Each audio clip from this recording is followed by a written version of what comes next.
तर आता आपण आलो आहोत आपल्या बंदाघाट येथे आणि बघू शकतो की त्या पुलावरून आपण अगोदर बघितलं पाण्याचा प्रवाह किती होता आणि आता पाण्याचा प्रवाह वाढत आहे आणि याच्यावर आपल्याला काही येथील स्थानिक मंडळी भेटली आहेत. आपण त्याची चर्चा करूयात की आणि आताचं पाणी आणि अगोदरचं तुमच्या ज्या काळातील पावसाचं पाणी होतं याच्यामध्ये काय फरक आहे आणि त्यांचा काय अनुभव आहे. दादा नमस्कार.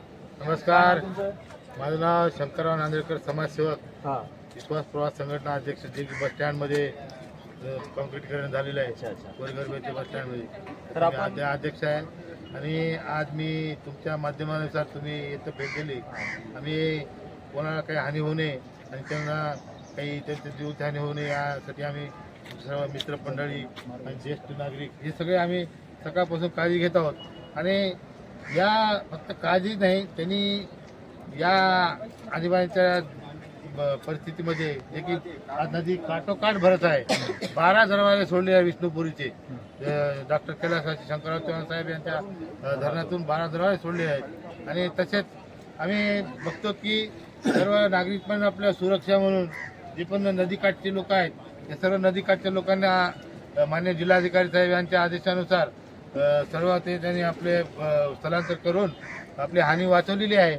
याबद्दल जिल्हाधिकारी साहेबांचे खूप खूप अभिनंदन. कारण त्यांनी स्टेटमेंट टाकल्यामुळं खूप सोशल मीडियामध्ये हे नागरिकांपर्यंत पोहोचलं आणि त्यांनी त्यापूर्वीच त्यांचे उपाययोजन करून तसेच शासन सर्व स्तरावर प्रयत्न करत असे आम्हाला निदर्शनात आलेले आहे.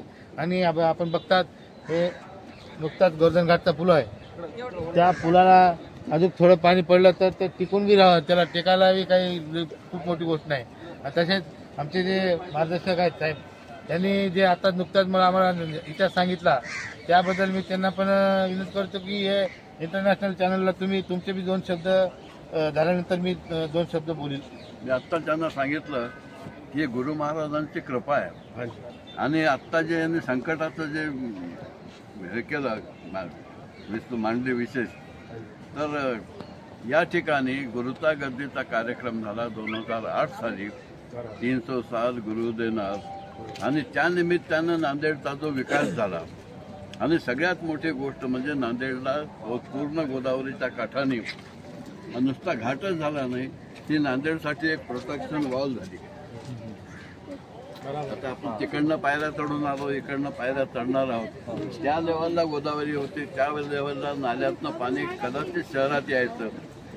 आज हे तटबंदीसारखी ही जी म्हणजे घाट झाले शहराला एक फायदा झालेला आहे. गुरु महाराजांची कृपा आहे. म्हणजे कसं जी पाण्याची समस्या आता समजा आता पाणी वाहून चाललंय, हे वाहून चाललंय म्हणजे मागून आल्यामुळे वाहून चाललंय. पण जेव्हा पाणी इतर पडत नाही आणि ते दरवाजे बंद होतात तेव्हा तुम्हाला इमर्जन्सीमध्ये शहराला पाणी केव्हाही भेटू शकते. कारण एवढी क्षमता आहे त्या खंडामध्ये. मला वाटते काका प्रथम अशा एक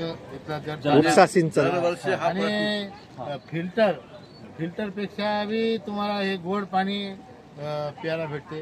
आणि त्याचबरोबर सर्व नागरिकांनी मी सर्वांतर्फे सांगू इच्छितो, जसे की आमचे या चॅनलचे प्रमुख यांना पण विनंती करतो की तुम्ही पण तुमच्या पद्धतीने आणि परीने सर्व नागरिकांना सूचित करा आणि सतर्क करा की जीवितहानी होणार नाही. आणि धन्यवाद. तर आपण बघू शकतात की या ठिकाणी समाजसेवक, सामाजिक कार्यकर्ते यांचा जो मित्रमंडळ आहे ते यासाठी आवर्जून आले आहेत की पुराचं पाणी पाण्यासाठी ते आले नाहीत की या ठिकाणी या घाटावर जे काही लहान किंवा जे कोणी पूर पाण्यासाठी येतील त्यांना सतर्क करण्यासाठी या ठिकाणी ते आवर्जून उपस्थित थांबलेले आहेत. आणि आमच्यातर्फे सुद्धा एक सर्वांना नांदेडवासियांना आवाहन करण्यात येते की पुराचं पाणी असो किंवा पावसामध्ये आपण कुठेही इतरत न थांबता आपण सावधगिरी बाळगावी. आणि नांदेड जिल्ह्याला 2 दिवसाचा रेड अलर्ट दिला असल्या कारणाने आपण आपल्या घरी सुरक्षित राहावे एवढं तुम्हाला आवाहन करण्यात येते. योग्य आहे. 3 दिन बोले थे ना, जब गिरा नहीं, हाँ जब ये भी अलर्ट करे 3 दिन, ये भी करे. रेड अलर्ट नांदेड शहराला दिलेला आहे.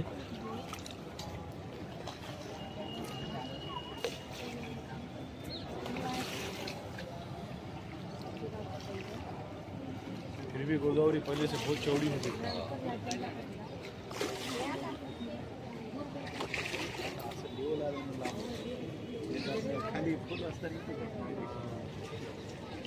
है.